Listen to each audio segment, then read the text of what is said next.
තස්සේ භගවතු වරහතෝ සම්මා සම්බුද්දස්ස නමෝ තස්සේ භගවතු වරහතෝ සම්මා සම්බුද්දස්ස නමෝ තස්සේ භගවතු වරහතෝ සම්මා සම්බුද්දස්ස මේ දැන් පාලි අපි මේ ඉගෙන ගන්න මේ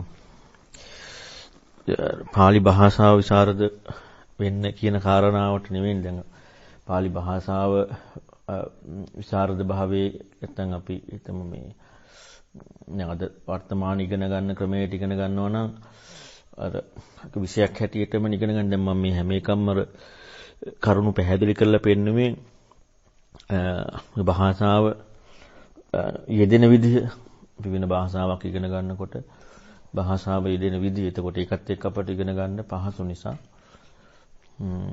අපි එදා කතා කරා මේ අකුරු යෙදලා තියෙන හැටි අකුරු ලියන හැටි ව්‍යංජන ස්වර පිළිබඳව ඊළඟට විභක්ති දැන් අපි ඉස්ලාම දැන් පාලි පොත ඉගෙන ගන්නකොට අපට හම්බ වෙන විභක්ති කියලා අනිත් විභක්ති කියන කාරණා මොකක්ද කියන එක තමයි අපි තේරුම් ගන්නට ඕන නැත්තේ නැත්නම් අපට ඒක පාඩම් කරගන්න ඕන එකමක් දෙන්නේ නැහැ මොකද්ද මේ විභක්ති කියලා තියෙන්නේ කියන එක. ඒ නිසා අර අපේ භාෂාවෙන් යෙදෙන තැන් එක මම එදත් කිව්වා මම හිතන්නේ. දැන් අපි බලමු අකුරුත් එක්ක වෙනස ගත්තාම දැන් මිනිසා කියනකොට මිනිසා කියන වචනේ මිනිසා වුණාම ඒක වචන එනවා. මිනිස්සු කියනකොට බහු වචන එනවා. එතකොට ඒකේ දැන් අකුරු වෙනස්නේ. දැන් සද්දෙන්නේ අපි කියවන්නේ. එතකොට සද්දේ වෙනසක් තියෙනවා. බහු වචන කියනකොට ඒක වචන කියනකොට සද්ද වෙනසක් තියෙනවා. එතකොට සද්ද වෙනසෙදී එහෙනම් අකුර වෙනසක් තියෙනවා. ඊළඟට මේක අර උක්ත හැටියට ලියන එකනේ. ඉදත් මම පැහැදිලි කරේ.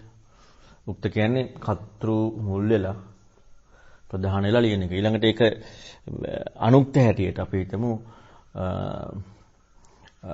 කවුරු හරි මනුස්ස කියන වචනේ අනුක්ත වෙලා යෙදෙනකොට ඒතර අනුක්ත වචනේත් ඒක වචනෙන් යෙදෙනකොට නම් මිනිසා විතරමයි යෙදන්නේ. හැබැයි බහු වචනෙන් යෙදෙනකොට මිනිස්සු කියලා යොදන්නේ නැහැ මිනිසුන්.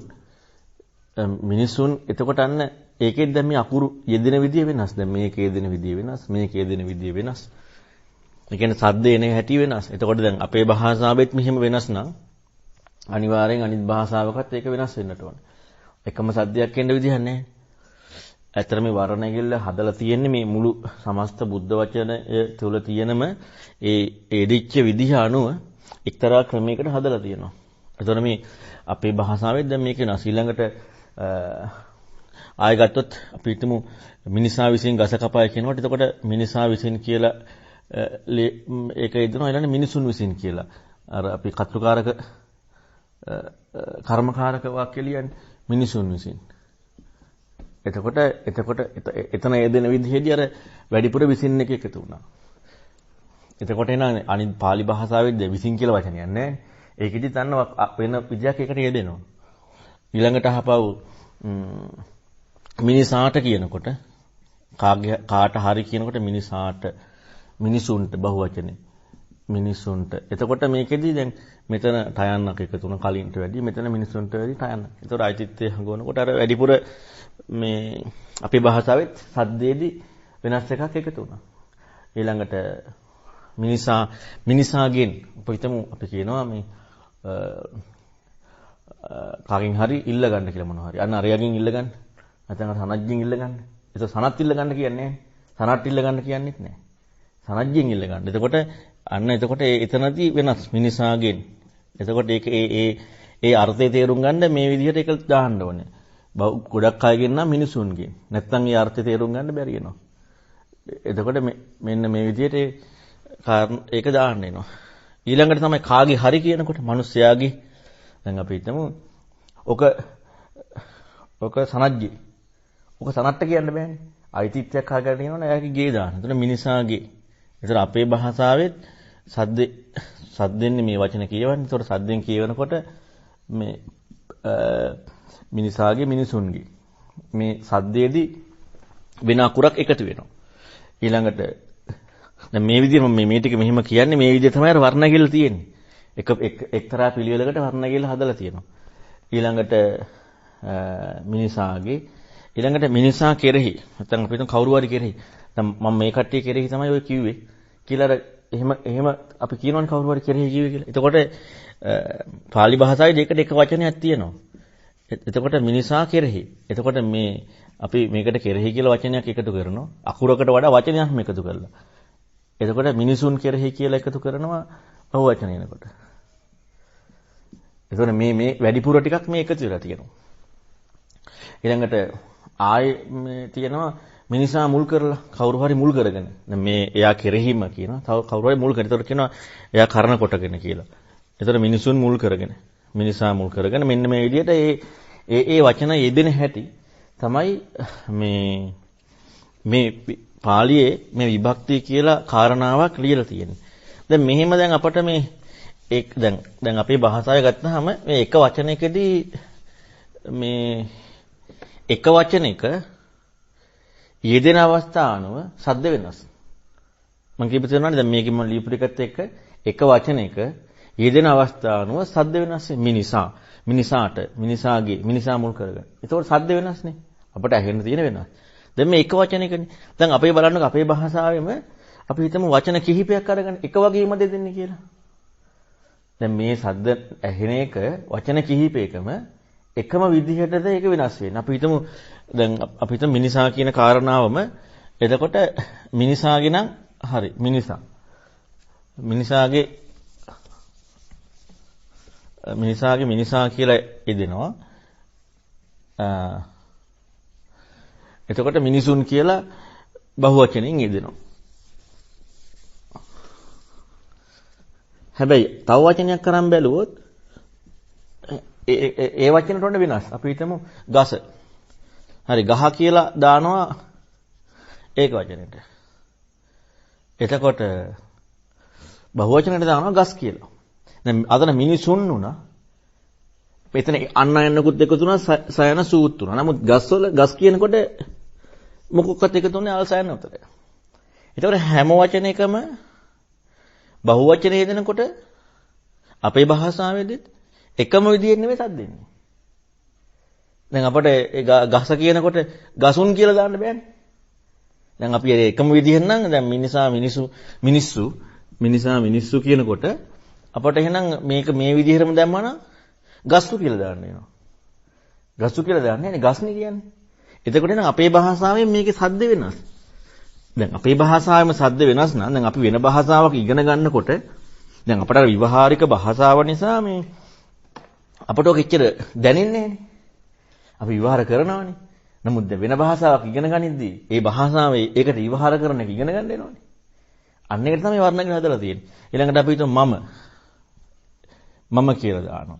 එතන මම කියලා දාම්මාට පස්සේ දැන් මිනිස්සු කියන එක තිබ්බහම මම කියන එකට මමස්සු කියලා නෑනේ. අපි සම්පූර්ණයෙන් වෙනස්. බහුවචන. දැන් සද්ද වෙනස්නේ. දැන් එකම විදිහකට හැම වචනයකම බහුවචන එකම විදිහකට හැදෙනවා නම් ඔන්න අපට මේ වර්ණගිල්ල ඉගෙන ගන්න අවශ්‍ය නැහැ. අපේ භාෂාවෙම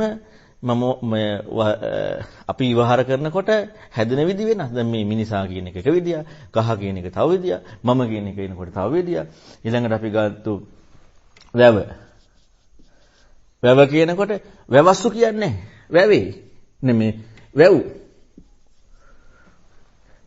ඒක තව විදියක්. ඊළඟට අපි ගත්තොත් මම එක එක වචන ගත්තේ මේ මොකද ඒකට අර ඒවට වෙනස් නිසාම පෙන්නන්න. නංගි. නැත්නම් නංගිලා. ඔය හැමක් ඒක තව වෙනම වචනයක් ආයෙකට වෙනවා. දැන් අතන මිනිස්සු කියන විදිහටම නංගිස්සු කියන්න වෙනවා. දැන් ඒ එකම සද්දයක් එනවනම් එක හැම වචනයකටම වෙනස්. ඊළඟට තව එකක් ගමු වතුර. එතකොට වතුර කියලා ගත්තට පස්සේ බහුවචනේ ඒ වතුරමනේ දාන්නේ.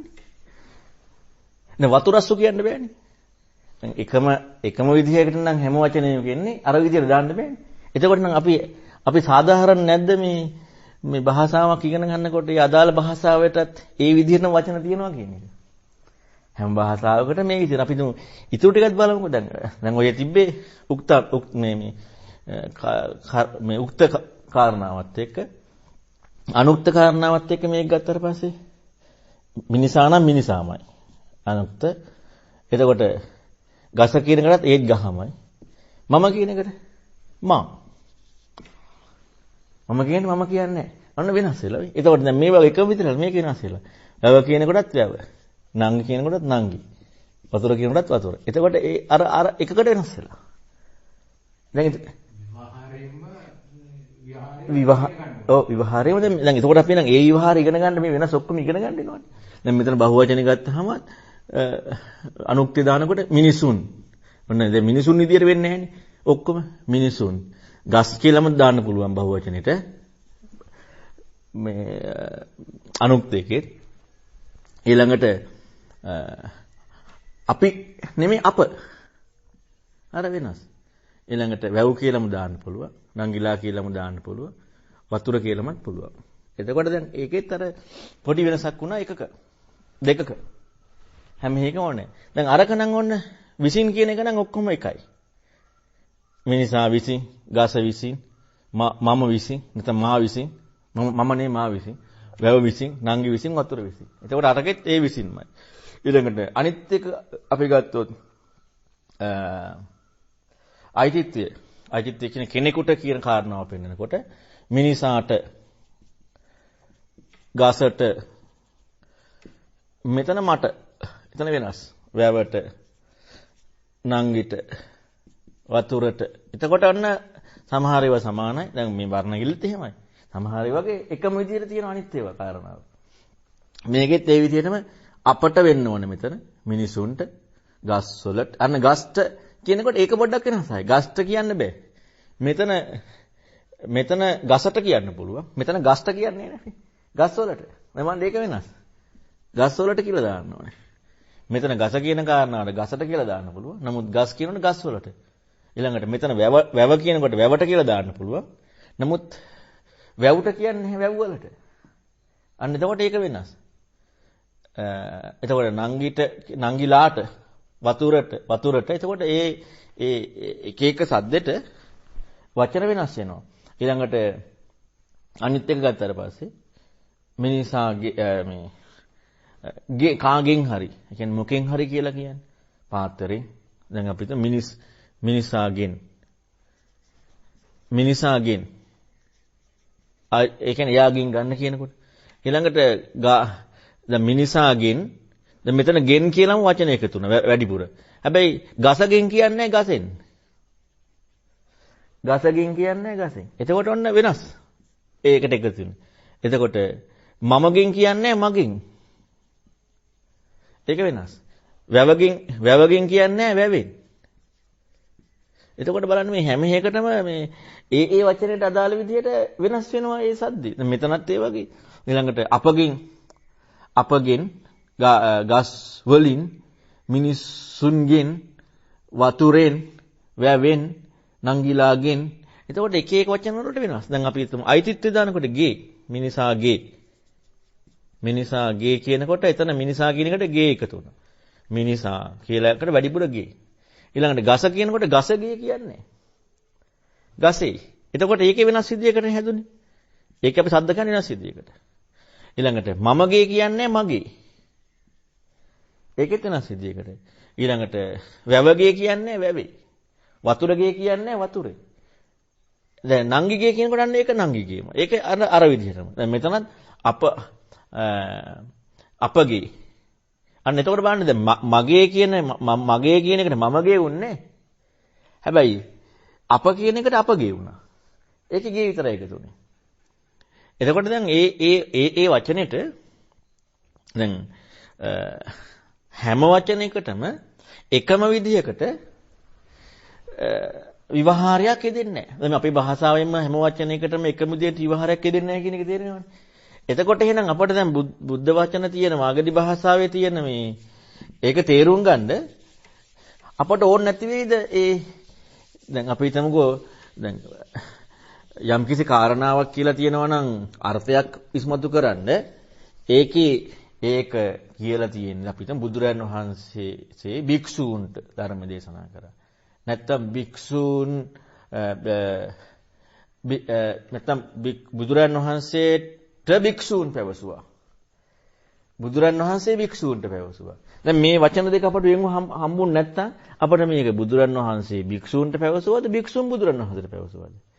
ඔය අර එන සද්ද වෙනස් වෙන්නට එනවනේ. එහෙනම් අපි මේ වචනෙට එන සද්ද ඉගෙන ගන්න වෙනවා.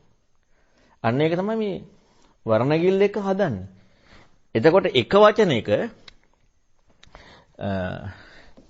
වර්ණගිල්ල යෙදෙන නම ආකාරයකට හදලා තියෙනවා. එක වර්ණගිල්ලක නම ආකාරය. එතකොට මේ නම ආකාරය තමයි අර පළවෙනි විභක්තිය, දෙවෙනි විභක්තිය, තුන්වෙනි විභක්තිය, හතරවෙනි විභක්තිය කියලා දාලා තියලා ඊළඟට ඒක වචන බහුවචන. එතකොට එකක් කියන එකට බහුවචන කියන එකට. එතකොට ඒ බුද්ධ දේශනාව තුළ මෙන්න මේ ඒ අවස්ථාවල ඒ විවහාර වෙලා තියෙනවා ජීවත් කියන්නේ කරුණ කියනකොට නම ආකාරයකට. විභක්ති 9ක් තියෙනවා. 9න් ඇත්තරම 6ක් 7ක් විතර තමයි වැඩිපුරම තියෙන්නේ. බොහෝ වෙලාවට ගොඩාක් තියෙන්නේ 6ක් 7ක් විතර. අනිත්වා හිම යෙදිලා නැහැ. නමුත් එකක් හරි යෙදිලා තියෙන නිසා අර ලේසියිනේ පාඩම් කරගන්න. අන්න ඒක නිසා මේ විභක්ති ටික තියෙනවා. එතකොට ඒක වචන නෑ මේ ක්‍රියාව නෙමෙයි. මේ වචනේ විතරක්. යෙදෙන දේක වචනේ විතරක්. එතකොට දැන් ක්‍රියාව හොයන්න වෙන්නේ ඊට පස්සේ. යෙදෙන එක. දැන් ගසේ, ගසට, ඊළඟට ගස මුල් කරගෙන, ගස හේතු කරගෙන. ඉතින් අපි යම්කිසි ඒකට යොදන එකක් තියෙනවානේ. එතකොට එක වචනයක් යොදන විදිහක් තියෙනවා.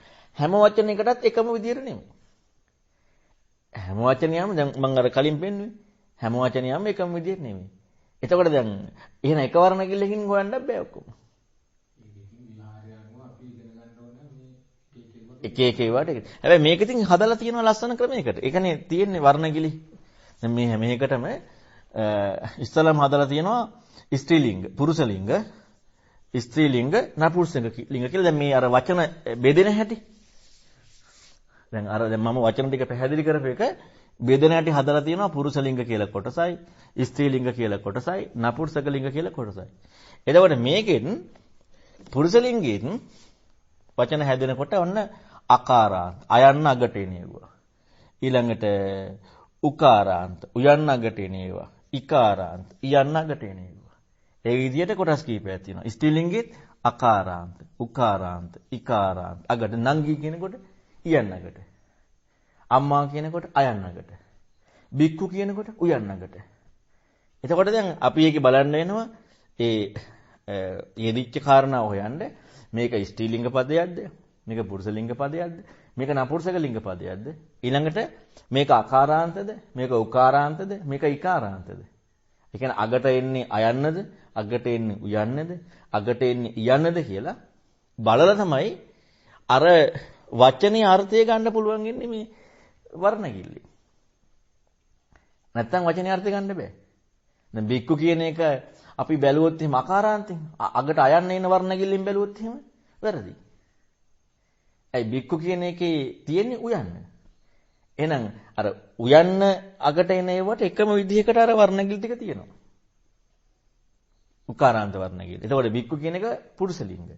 එතකොට පුරුෂලිංග උකාරාන්ත කියන වර්ණගිල්ල මේ වර්ණගිල විස්තරේ ඒකේට අනුව තමයි මේ පොතේ තියෙන නැත්නම් දේශනාවේ තියෙන ඒ වචනේ අර්ථය ගන්න වෙන්නේ.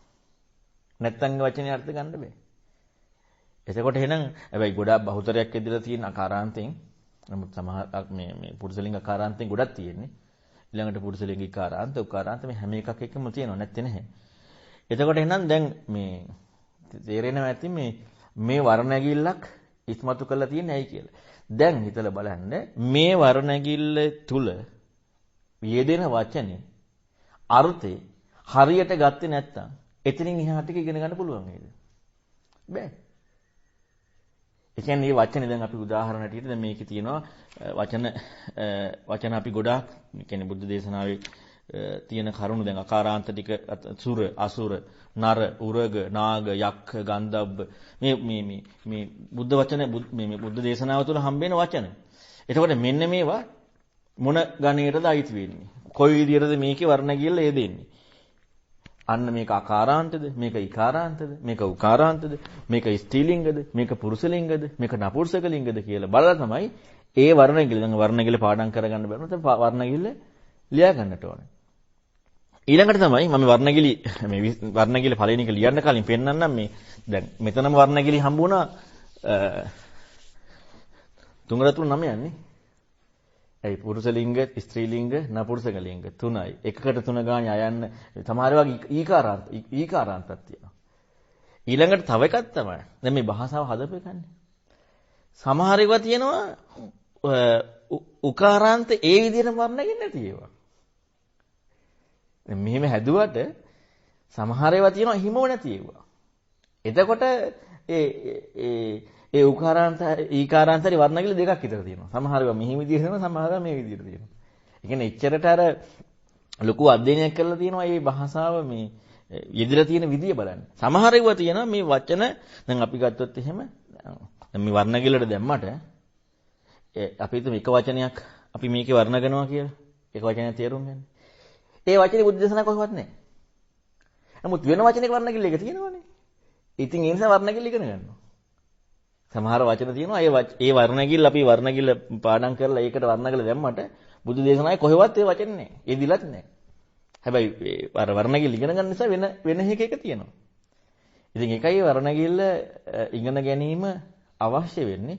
එහෙම නැත්නම් වර්ණගිල්ල ඉගෙන ගත්තේ නැත්නම් අපිට එතනින් එහාට pāli භාෂාව කියන්නේ මේ වචනේ අර්ථය ඉස්සෙල්ලාම මේ ක්‍රියාවක් කියන්නේ වාක්‍යයක් තේරුම් ගන්න කලින් දැන් ඉංග්‍රීසි භාෂාව කියමු නම් ඒ වගේ ලොකුවට නැහැනේ.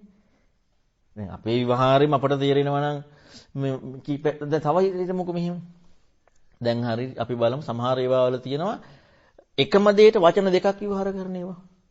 දැන් අපි හිතමු දැන් මේසයට මේසෙට අපි කියන්නේ මේසයට කියලා කියනවා මේසෙට කියලා කියනවා. එකම අර්ථයක් නෑනේ.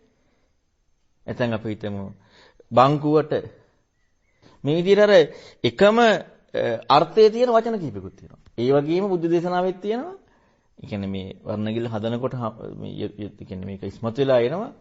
එකම අර්ථයේ වචන දෙකක් තියෙනවා. අන්න ඒකයි වර්ණගිල්ල සමහර වගේ තියෙන්නේ. දැන් සමහර වර්ණගිල්ල වල තියෙනවා එකම දෙයට වචන දෙක. සමහර වගේ තියෙනවා එකම කාරණාව වචන අර්ථ දෙකකිනුත් තියෙනවා. අපේ නම් එහෙම දෙන්නේ අපේ භාෂාවේ. නමුත් බුද්ධ දේශනාවේදී එහෙම යදෙනවා. ඊළඟට තව තියෙනවා. ඊළඟට මම කියන එකට වෙනම වර්ණගිල්ලක් තියෙන්නේ. ඊළඟට තෝ කියන එකට වෙනම වර්ණගිල්ලක් තියෙන්නේ. ඊළඟට යමක් කියන එකට වෙනම වර්ණගිල්ලක් තියෙන්නේ. මේක කියන එකට මෙය කියන එකට වෙනම වර්ණගිල්ල. මේ ඔක්කොම නාම පද වලටනේ. අර වර්ණගිලි වලට අමතරව මේ වර්ණගිලි වෙනම තියෙන්නේ. එතකොට අර රටාවට මේ වර්ණගිලි ගැලපෙන්නේ නැහැ. එතකොට නම් අරකත් දැනගන්න ඕනේ මෙව්වත් දැනගන්න ඕනේ. දැන් මේව අකාරාන්ත පුල්ලිංග ස්ත්‍රීලිංග එහෙම නැහැ. මේ වගේ තියෙන්නේ මේ වචනෙට ආවේනික වෙනම වර්ණගිල්ල. ඒ වර්ණගිලි වෙනම දැනගන්නට ඕනේ. අපි ඉස්සල්ලාම බලමු මේ පුරුෂලිංග අකාරාන්ත වර්ණගිල්ලේ ඒ තියෙන ටික. එතකොට අපි පළවෙනිම කාරණාව අපි හිතමු පුරුෂයා. පුරුෂයා කියලා දාමුකෝ. ඔන්න පුරුෂයා කියන කාරණාවේ ඒක වචන බහු වචන. ඒකේ දැන් පුරුෂයානේ සිංහල තේරුම සිංහලෙන් කියන්නේ පුරුෂයා. දැන් මේක අයිති වෙන්නේ පුරුෂලිංග අකාරාන්ත වර්ණගිල්ලට. ඒ කියන්නේ පුරුෂ කියන්නේ අගට අයන්න. දැන් මේකට අයිති වෙනවා බුද්ධ ඊළඟට මනුෂ්‍ය රුක්ක ඒ ඕනම එකකට මේක අයිති වෙන්නේ. එතකොට පුරුෂයා කියන කාරණාවට පාලියෙන් කියනවා පුරුෂයා කියනකොට මේ සිංහල පුරුෂයා කියන එකට පුරිසෝ. එතකොට පුරිසෝ කියලා කොහේ හරි තියෙනවනම් ඒ කියන්නේ පුරුෂයා. ඒ කියන්නේ ඒක වචන උක්ත වෙන කාරණාව. පුරුෂෝ දැන් අපිට නම් මේ පුරුෂයෝ අපේ වචනේනේ අපේ සද්දහැමකට පුරුෂයෝ කියන බහුව වචනේනේ. ඒ යෝ අකුරුකුත් එකතු වෙලානේ. දැන් මෙතන පුරිසෝනේ. පුරිස කියන කාරණාවට පුරිසෝ. එතකොට නම් පුරිසෝ කියලා කියන්නේ පුරුෂයා කියලා. එතකොට මේ විදිහට තමයි පුරුෂලිංග අගට අයන්නේ න අකාරාන්ත හැම වචනයකම කතෘ උක්ත වෙන කාරණාවේදී ලියන්න. ඒ කියන්නේ සද්දේ එන්නේ පුරිසෝ කියලා. එතකොට බහුවචනයේ තියෙන්නේ සිංහලෙන් අපි ගත්තොත් පුරිසයෝ කියලානේ. බහුවචනේ පුරිසයෝ සිංහලෙන්. හැබැයි පාලි වලදී බහුවචනේ පුරිසා වෙනස්. පුරිසා සිංහල වලදී අපි පුරුෂයා කියන එකට පාලියේදී කියන්නේ පුරිසෝ කියලා. සිංහලදී අපි පුරිසයෝ කියන එකට පාලියේදී කියන්නේ පුරිසා කියලා.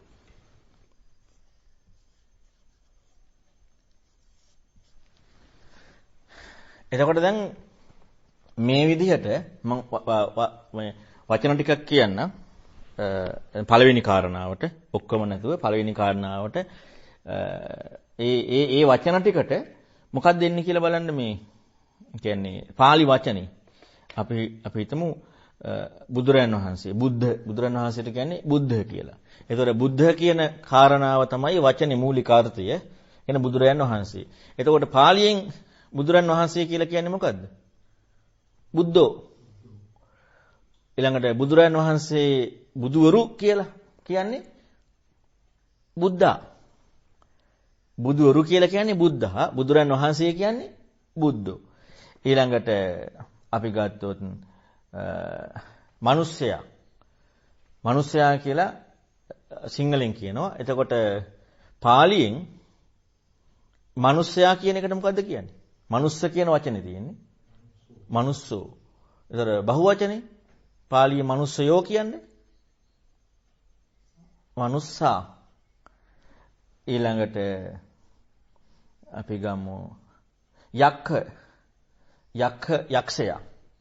පාලියෙන් මූලික වචනේ තමයි යක්ඛ කියන එක. එතකොට යක්ෂයා කියන එකට මොකද කියන්නේ? යක්ඛෝ. යක්ෂයෝ කියන්නේ යක්ඛා. ඊළඟට අසුරයන්ට අසුර කියනවා. එතකොට අසුරයා කියලා කියන්නේ අසුරෝ. අසුරයෝ කියන්නේ අසුරා. ඊළඟට සිංහයා. සිංහයාට මේ මූලික වචනේ තමයි සීහ. එතකොට සිංහයා කියන්නේ සීහෝ. සිංහයෝ කියන්නේ සීහා. එතකොට ඇතාට කියනවා නාග කියලා. නාග ඇතාට කියන්නේ. එතකොට ඇතා කියන්නේ නාගෝ. ඇත්තු කියන්නේ නාගා. අන්න එතකොට ඒ අකාරාන්ත වෙන වචන හැම එකම ඒක වචන බහුවචන. ඊළඟට දැන් පුරුෂයානි. ඊළඟ කාරණාව තමයි අනුක්ත ඊදෙන එක. උක්ත නැතුව අනුක්ත වචනයක අපි හිතමු යම්කිසි අපි හිතමු මෙහෙම සනත් බත්කයි. නැත්නම් අපි හිතමු දැන් අර කතෘ නැතුව කතෘ උක්ත වෙන්නේ නැතුව අනුක්ත පදේ තියෙනවානේ. ඒක අනුක්ත පදේ පුරුෂයා කියන එකේ අනුක්ත පදෙත් පුරුෂයාමයි. අනුක්ත. ඒතකොට මේ වචනේ දැන් මේක නම් සිංහල භාෂාවේ නෑ එකම හම්බ වෙනවනේ. දැන් pāli භාෂාවේදී යම් කිසි තැනක ඒ වචනේ යෙදුනා නම් ඒ කාරණාව වාක්‍ය ප්‍රධාන කර්තෘ නෙමෙයි.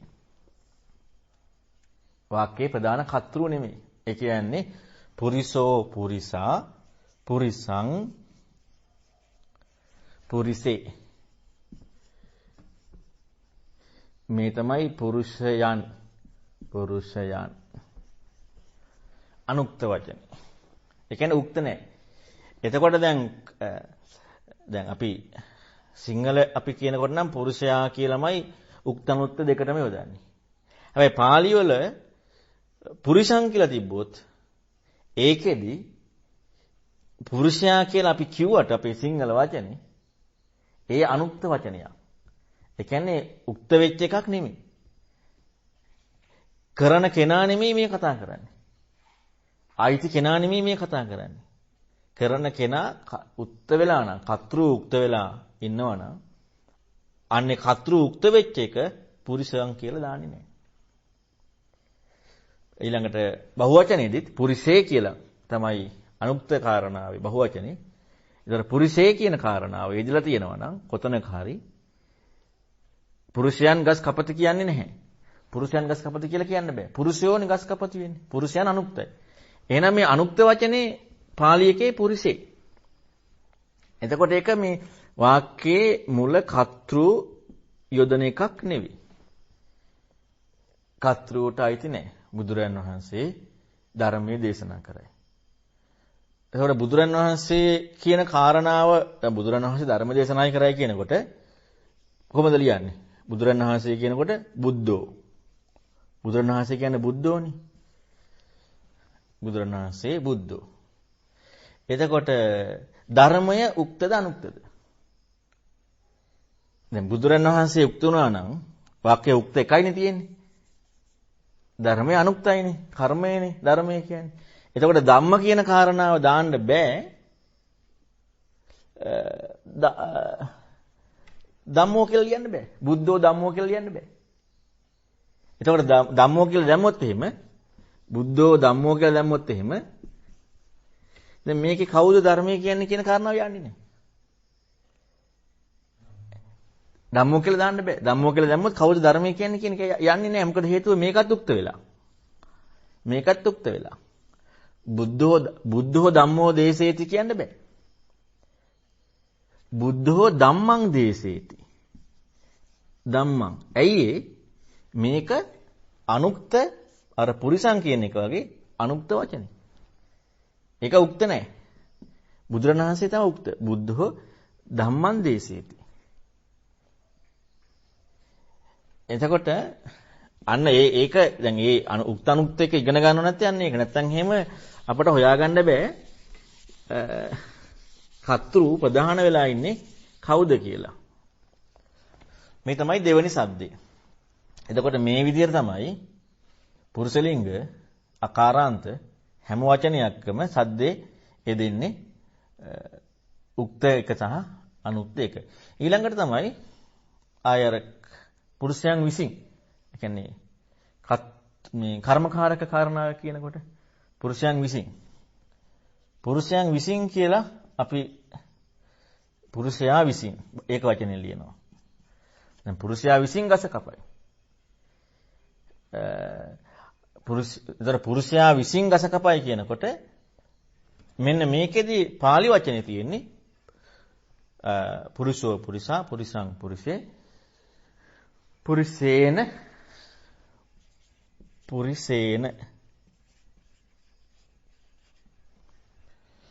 දැන් බලන්නකෝ දැන් අපට අපේ භාෂාවට වචන දෙකක් වුණා පුරුෂයා විසින් කියන්නේ. අපේ භාෂාවේ පුරුෂයා විසින් කියන වචන දෙකක් පුරුෂයා විසින්. නමුත් pāli භාෂාවේදී පුරුෂයා විසින් කියන එක තමයි පුරිසේන කියන එකෙන් තියෙන්නේ.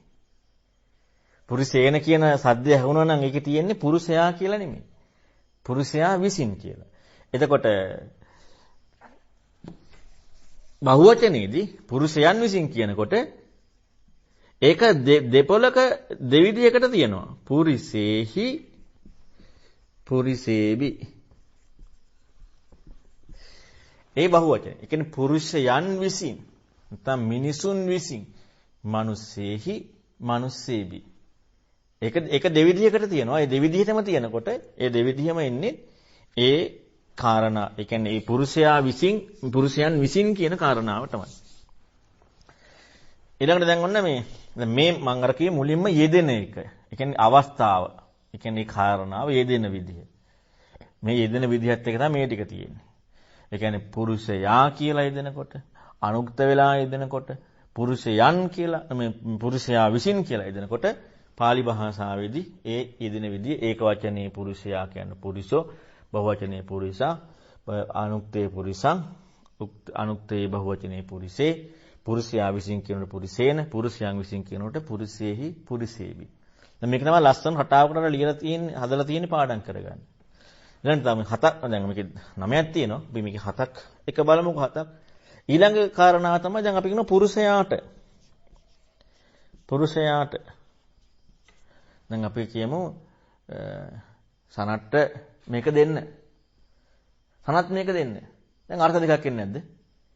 සනට්ට මේක දෙන්න කියන කොටයි සනත් මේක දෙන්න කියනකොට අර්ථ දෙකක්. එහෙනම් සනට්ට කියනකොට අපි වෙනම සද්දයක් දාන්න වෙනවා. වෙනම සද්දයක් ඇහෙන්න වෙනවා. අන්න ඒ වගේ තමයි පුරුෂයාට කියනකොට වෙනම කාරණාවක් පාළියේ තියෙනවා. පුරුෂයන්ට බහුවචනේ.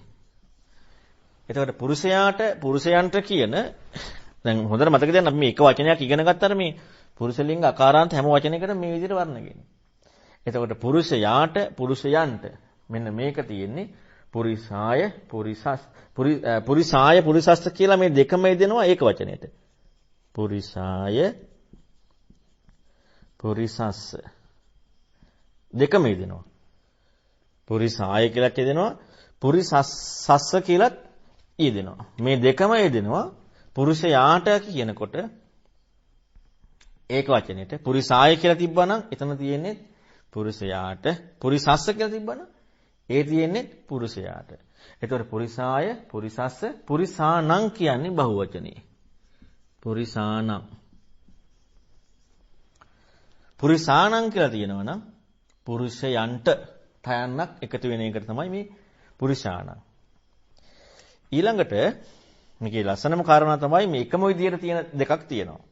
ඒ කියන්නේ මේ කාරණාවයි ඊළඟට අයිතිත්වය හංගවන කාරණාවයි. ඊළඟ පස්වෙනි එක තමයි මිනිසාගෙන්. කියන්නේ මිනිසාගෙන් ඉල්ලගන්න, සනත්ගෙන් ඉල්ලගන්න. ගෙන් කියලා කාගෙන් හරි සනත් ඉල්ලගන්න කිව්වොත් එහෙම ඒකේ වචනේ අර්ථය එන්නේ නැහැ. සනත්ගෙන් ඉල්ලගන්න. අන්න ඒ වගේ මිනිසාගෙන්.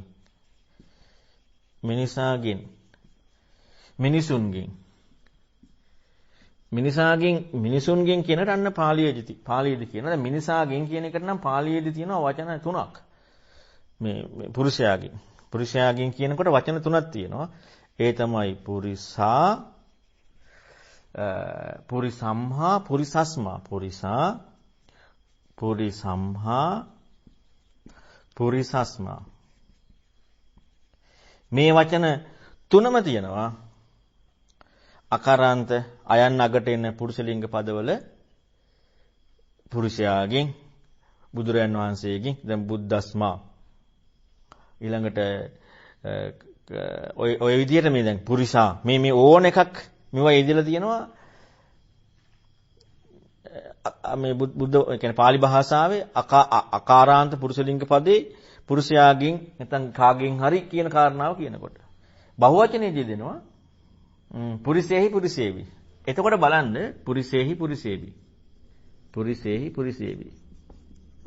දැන් මේකත් එකයි. දැන් දෙකම එකයි. දැන් අපි එතකොට තේරුම් ගන්න කොහොමද මේ වචනේ තිබ්බහම කියන්නේ පුරුෂයන්ගෙන් කියලාද මේ තියෙන්නේ නැත්නම් මෙතන තියෙන්නේ පුරුෂයන් විසින් කියලාද කියලා. මේක මේ දෙකේම තියන්නේ පුරුෂේහි පුරිසේවි. පුරුෂයා විසින් කියන එකටත් තියෙන්නේ පුරුෂේහි. පුරුෂයාගෙන් කියන එකටත් තියෙන්නේ පුරුෂේහි. එහෙනම් ඒක යෙදෙන තැන අනුව බලන්න වෙනවා අනිත් ඒවත් එක්ක. මේකේ වචනේ ගන්න කලින් පුරිසේහි පුරිසේවි කියන එකේ වචනේ ගන්න කලින් යෙදෙන තැන එක්ක බලන්න වෙනවා. මේකට මොන අර්ථයද ගන්න වෙන්නේ කියලා. එහෙම නැති වුණොත් එහෙම මේ අපිට හිතෙන එකක් මේකට අර්ථයක් ගන්න බෑ. මොකද එකම විදිහට මේ දෙකේම තියෙන්නේ. ඒකෝට බලන්න මේක කියන්නේ මේ භාෂාවේ අපි හරියට ඉගෙන නොගෙනගෙන හිටියොත් එහෙම දැන් වර්ණගිල්ලෙන් විතරක් අර්ථය ගන්න බැරි වෙනවා. මොකද මේ දෙකම එකයි. අපි නිකන් කටපාඩම් කරගෙන හිටියට වැඩක් නැහැ. ඒකේ යෙදෙන කාරණාව එක බලන්න. ඊළඟ එක බලන්නකෝ. ඊළඟ එක සම්පූර්ණයෙන් සමානයි. ඊළඟ එක තමයි දැන් මේ පුරුෂයාගේ කියනකොට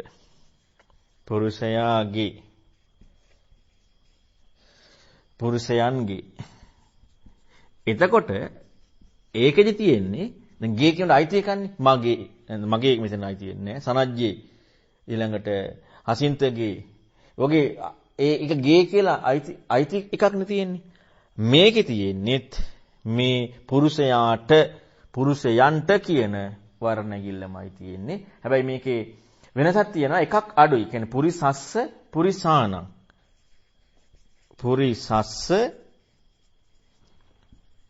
පුරිසානං. දැන් පුරිසයාට කියනකොට පුරිසාය පුරිසස්ස පුරිසානම් කියලා දෙකක් පුරිසාය කියලා තව එකකුත් ආවනේ. දෙකක් ආවනේ. දැන් මෙතන පුරුෂයාගේ කියන කොටත් පුරිසස්ස. පුරුෂයාට කියන කොටත් පුරිසස්ස. පුරුෂයන්ගේ කියන කොටත් පුරිසානම්. පුරුෂයන්ට කියන කොටත් පුරිසානම්. දෙකම එකයි.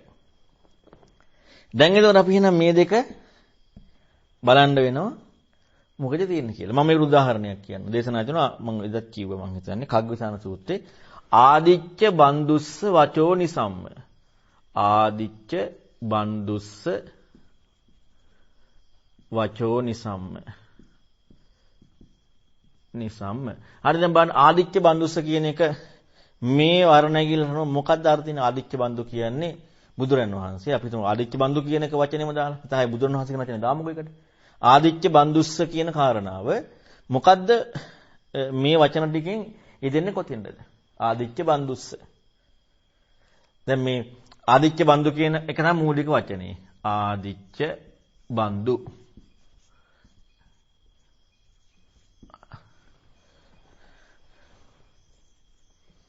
එතන ආදිච්ච බන්දුස්ස කියනකොට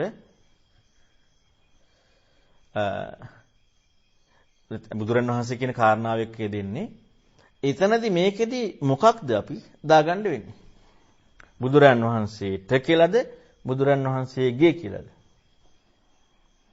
වචෝ නිසම්ම වචනේ අහලා. වචනේ අහලා. බුදුරන් වහන්සේට වචනේ අහලා බෑ බුදුරන් වහන්සේගේ වචනේ අහලානේ. එහෙනම් එතන බුදුරන් වහන්සේගේ මේ ගේ කියන එක තමයි දාගන්න වෙන්නේ. ත කියන කාරණා දාන්න බෑ. නැති වුණොත් එහෙම අන්න වර්ධිනවා. එතකොට ඊළඟට දැන් මේ ඒක නිසා අනිවාර්යයෙන්ම මේ වාක්‍ය බලනකොට ඒකේ දැනගන්න වෙනවා මේකෙන් යෙදලා තියෙන්නේ මොකද්ද කියලා. ඊළඟ කාරණාව තියෙන්නේ කෙරෙහි කියලානේ. ඒ කියන්නේ පුරුෂයා කෙරෙහි. පුරුෂයා කෙරෙහි කියනකොට අපි ඒක වචන දෙකක් දානවා.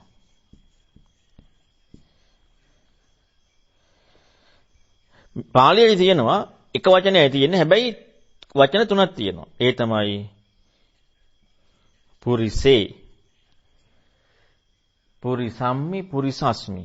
පුරිසේ, පුරිසම්හි, පුරිසස්මි.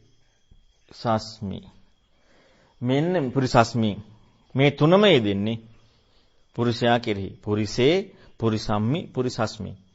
ඒක වචනේ. පුරුෂයන් කෙරෙහි කියනකොට බහුවචනේ පුරිසේසු. දැන් ධම්මේසු ධම්මානුපස්සී විහෙරති. ධම්මේසු. එතකොට මොකද තියෙන්නේ? ධම්මේසු කියනකොට. මේක නේද තියෙන්නේ? අන ධර්මයන් කෙරෙහි. ධර්මයන්හි ධර්මයන් අනුව දකින්නේ. දැන් ඒක ධර්මයන් දකිමින් නෙමෙයි කියන්නේ. ධම්මේසු. ධර්ම කියන්නේ ගොඩක්.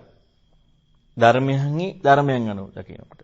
ඊළඟට ධම්මේසු ධම්මානුපස්සී. කායේ කායානුපස්සී. ඒතර කායේ කියනකොට මේ පුරිසී. ඒක වචනේ තියෙන්නේ. කය නෙමෙයි තියෙන්නේ කායේ. දැන් අපි දානවා කය බලන්න කියලා.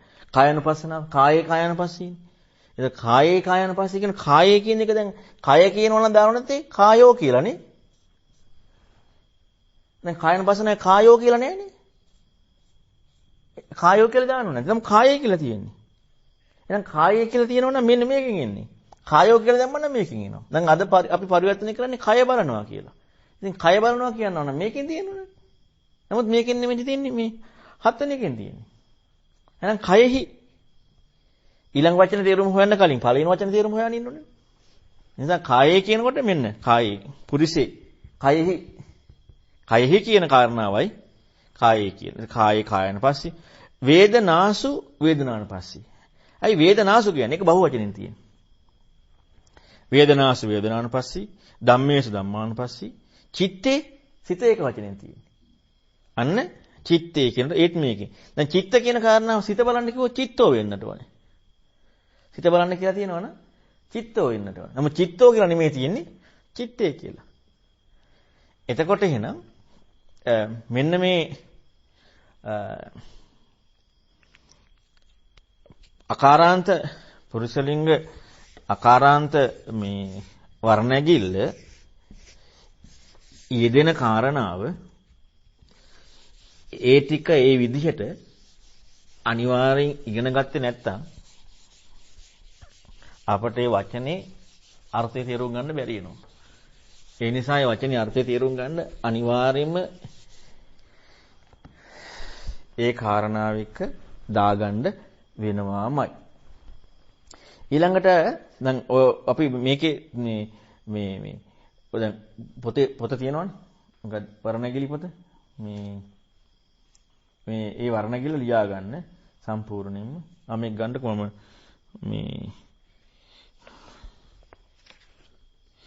මේකේ තියෙන වචන ටික සම්පූර්ණයෙන්ම ඒ වචන ටික බලා ගන්නට ඕනේ මේ දැන් අපි ගත්තොත් ඔන්න මනුස්සාන කියන්නේ මොකද්ද? දේවේ කියන්නේ මොකද්ද? හත්තං කියන්නේ මොකද්ද? එතකොට මූලික වචනේ අපි මනුස්ස කියලා දැම්මොත් එහෙම මනුස්සානං කියලා කියන එකේ අර්ථය මොකද්ද? දේවේ කියන එකේ අර්ථය මොකද්ද? හත්තං කියන එකේ අර්ථය මොකද්ද? පාදම්මි කියන එකේ අර්ථය මොකද්ද? කායේන කියන එකේ අර්ථය මොකද්ද? බුද්දේසු කියන එකේ අර්ථය මොකද්ද? ඒ සද්ද වෙනස්නේ. ඒ වෙනස් සද්දෙට දැන් මනුස්සානං කියන්නේ මනුස්සයෝ කියලාද? මනුස්සයා කියලාද?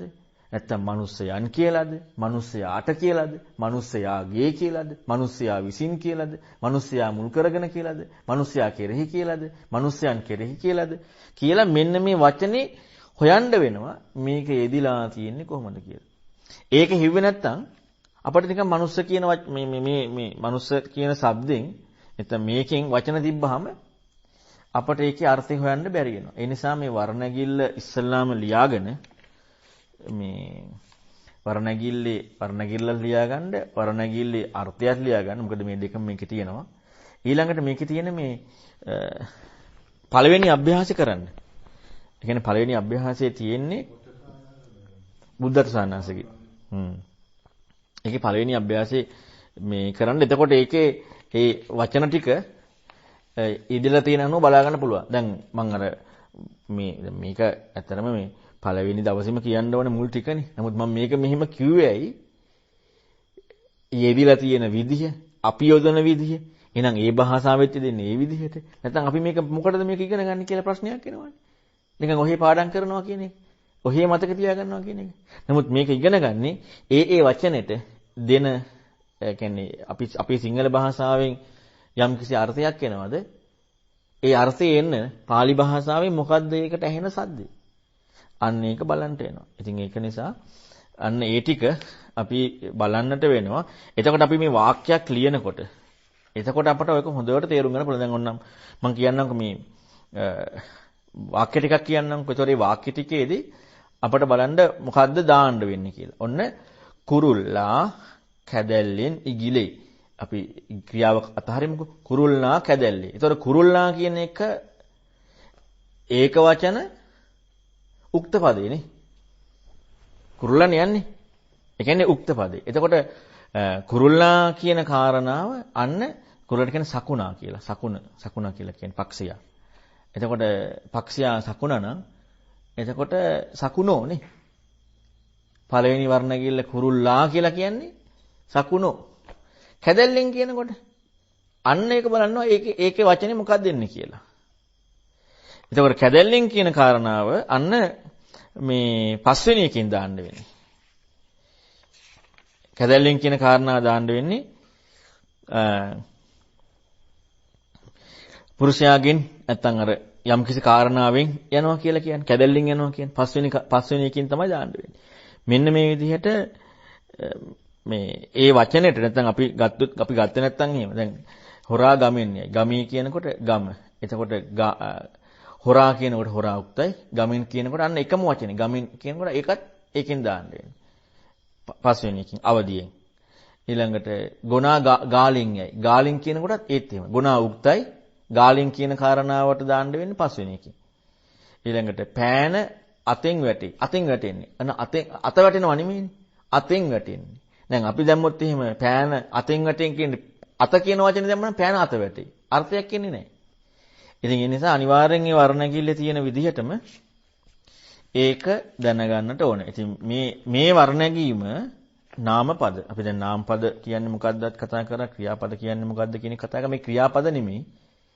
මේ සියල්ලක්ම නාමපද වර්ණගෙන විදිය. ඒ කියන්නේ ක්‍රියාපදයක් නැතිව ලෝකේ අපි විවහාර කර අනිත්‍යව නාමපදනේ. එතකොට මේ නාමපදයේ යෙදෙන විදිය තමයි මේ පළවෙනි වර්ණගිල්ල තුල තියෙන්නේ. ඉතින් මේකෙන් පස්සේ තියෙන ටික හරීම මේක හරියට මේ වචන ටිකේ මේ සද්ද ටික මේක තේරුම් ගත්තා නම් ඊළඟට මේ වාක්‍ය ලියන වාක්‍යයක් හදන වාක්‍යයක් තේරුම් ගන්න කාරණාව හරීම ඒ කියන්නේ එතකොට සතුටක් ඇති වෙනවා. මොකද මේ දැන් ඒකේ තියෙන කාරණාව මොකද්ද කියලා හොයන්න ගත්තට පස්සේ වාක්‍ය කියන කාරණාව හොයන්න මේ බුද්ධත් ස්වාමීන් වහන්සේගේ පොතේ තියෙන මේ අභ්‍යාස දෙකම බලන්නකො. ඒ දෙකේම තියෙනවා දැන් මේ වාක්‍යයක් හැටියට නැතුව දැන් මෙහෙම ගත්තා. එළුවාගේ පාදයෝ ඊළඟට වඳුරාගේ අත්වලින් සිංහයාගේ ශරීරය. දැන් වචන නාමපද දෙකක්නේ. එතකොට එකම කාරණා දැන් සිංහයාගේ ශරීරය කියනකොට සිංහයාගේ කියනකොට සීහෝ කියලා දාන්න බෑ. සිංහයාගේ කියනකොට. එතකොට ඒකට දාන්න වෙන්නේ මේ හයනකින් සීහස්ස. ඒ සිංහයාගේ ශරීරය කියනකොට කය. අන්න එතකොට ඒක දාන්න වෙන්නේ මේ ඒක වචනෙන් උක්ත වෙලා. ඒ කියන්නේ සීහෝ. එතකොට මේ ශරීරෝ සීහස්ස කායෝ. නැත්නම් සිංහයාගේ කය. එතකොට අන්න ඒක දාන්න තියෙන තැන අනුව වෙනස්. ඉතින් මෙන්න මේ ටික මේක හුරු වුණොත් මේ අභ්‍යාසය කරලා අපිට වචන ටික හුරු වෙනවා. ඒ කියන්නේ මේකේ මේ වචනේ අපි කටපාඩම් කරන්න කලින් ඉස්සෙල්ලාම දැන් කටපාඩම් කරන එකට අපිට කැමැත්තක් ඇති වෙන්නේ මේ අභ්‍යාස ටිකක් කරලා හුරු වුණාට පස්සේ. ඇයි මේ වචනේ මේ විදිහට දාලා තියෙන්නේ මේකේ මොකද්ද සද්දේ? එතකොට ඒක හුරු වුණාට පස්සේ අන්න අපි අභ්‍යාස මේ වර්ණගිල්ල දැන් මේ එක වර්ණගිල්ල නෙමෙයි ආකාරාන්තනේ. ඒ වර්ණගිල්ල පාඩම් කරගන්න පුළුවන්. ඉතින් මේක පාඩම් කරගත්තොත් අපට ඊළඟට මේ පාඩම් කරගත්තොත් මේ අභ්‍යාස කරලා අපිට මේ ටික හුරු වුණොත් එහෙම ඊළඟට පුළුවන් මේ ක්‍රියාව දාලා වාක්‍යයක් තේරුම් ගන්න හැටි ඉගෙන ගන්න. මේක අපි මේ යෙදෙන විදිහේ එක්ක අපි බැලුවේ නැත්නම් අපිට ක්‍රියාව ඉගෙන ගන්න ගියාට ඉගෙන ගන්න බෑ. ක්‍රියාව ඉගෙන ගන්න අනිවාර්යෙන් මේක යෙදෙන විදිහ බලන්නම ඕනේ. හරි එහෙනම් මොනවාද ප්‍රශ්නයක් තියෙනවද? මේකේ අභ්‍යාස ටික කරන්නේ නැත්නම් අභ්‍යාස ටික කරේ නැත්නම් මේක හුරු වෙන්නේ නැහැ. දැන් මම අර මූලික ටිකනේ කිව්වේ. මේකේ අභ්‍යාස ටික අනිවාර්යෙන් කරන්න ඕනේ. නොකරොත් හුරු වෙන්නේ නැහැ. පළවෙනි අභ්‍යාසයයි දෙවෙනි අභ්‍යාසයයි කරා නම් වර්ණගිල්ල යෙදලා තියෙන්නේ ඇයි කියලා මොකටද කියලා මේ තේරුම් ගන්න පුළුවන්. නැත්නම් වර්ණගිල්ලක් කියන කාරණා දැන් මම හොඳට මේ සිංහල අපේ භාෂාවේදී මේක මේ යෙදෙන විදිය වෙනස්කම මම පැහැදිලි කරේ මේකයි මේ වර්ණගිල්ල අපිට මේක පාඩම් නැත්නම් මේ වචන ටික වෙන වශයෙන් ඉගෙන ගන්න යුත්තේ ඇයි කියලා. නැත්නම් මේ නාමපදවල මේ යෙදෙන විදිය තේරුම් ගත්ත නැත්නම් දැන් අද මේ කායानुපස්සනාව ගැන තියෙන එකනේ කායानुපස්සේ කියනකොට අපි කායේ කියන එකට කය කියලා දා ගන්නවා. කායේ කියන්නේ කය නෙමෙයි. කායේ කියන්නේ කයෙහි. ඉතින් සද්දේ ආයන්න. ඒ කියන්නේ වචන සද්දේ ආයන්නේ නෙමෙයි. නෑ. ඒ නෙමෙයි මූලික සද්දේ. පුරිස කියන සද්දේ වර්ණගෙන විදිය. පුරිස කියන සද්දේ ඒකේ අගට ආයන්නේ නෙන්නේ. නෑ ඒව අදාළ නෑ. ඊට පස්සේ සද්ද වෙනස්. මුල් සද්දේ තමයි පුරිස. පුරිස කියන සද්දේට අයන්න අගට එන වචනයක් තියෙනවා නම් අන්නේ වචනේ සද්දේන ක්‍රම ටික තමයි. ඒ සද්දෙන්නේ වෙනවද මේ කියපු විදිහට සද්දෙන්නේ. එතකොට ඒ වගේ එක වෙනස්. ඒක වෙනස්. දැන් පුරිසෝ කියන්නේ එතකොට ඕවා කරනවනේ. ඒක මේ දෙල මේක විවහාරයේ දෙන විදිය බලන්නනේ.